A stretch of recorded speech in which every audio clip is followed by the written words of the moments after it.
Is the Jonah and the whale story actually legit? So here's the deal. When you look at the logic, like big facts, small facts, and where they lead, plus add some science level thinking, the conclusion kind of checks out. The Jonah story must actually be true. Let's break it down.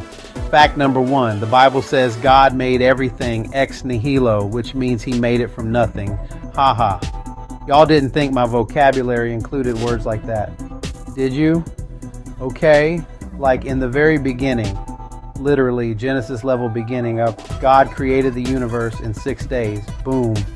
Exodus 20:11 backs this up. In 6 days the Lord made the heavens, the earth, the sea, and everything in them. Pretty wild, but that's what it says. Fact number two, even some top atheist scientists agree. Now get this, the scientists like Stephen Hawking, Richard Dawkins, and Peter Atkins, who don't even believe in God, still say the universe came from nothing. That's kind of ironic because it lines up with what the Bible's been saying for thousands of years. So what does that mean? If the Bible says God made everything from nothing, fact number one, and science is like, yeah, the universe came from nothing, fact number two, then it's not a stretch to say, okay, maybe the Bible's onto something. A bunch of smart people back this up too. Folks like John Lennox, math genius, Hugh Ross, space expert, and others have all said the same thing. Universe from nothing equals not just a Bible idea. So, what about Jonah and the fish? If God made the whole freaking universe out of nothing, then a massive fish swallowing a guy and spitting him out 3 days later, honestly, not that hard for God. Here's why people think the Jonah story is probably real. Number one, if God made the universe, this fish thing is light work. Creating galaxies, no problem. Raising people from the dead, easy. Helping a guy survive in a sea creature for a few days, totally doable. Number two, Jesus backed it.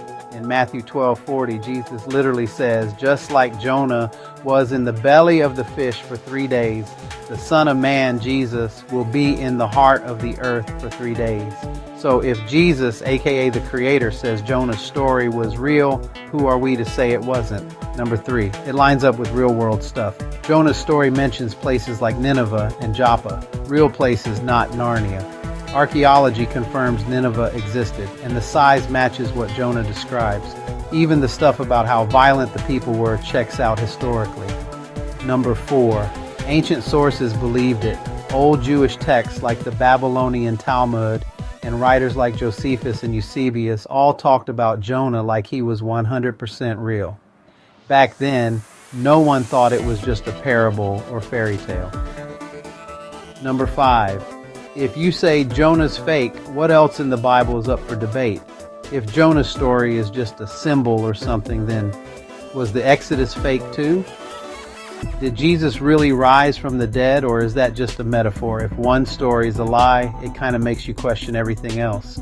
So if you believe in a God who can do miracles and create literally everything from scratch, then Jonah surviving inside a sea creature is honestly not that crazy. In fact, it kind of fits.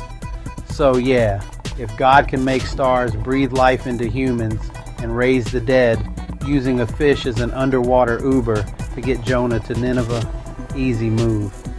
Okay, so if you enjoyed this video, you know what to do. Smash that like button and then subscribe. We out.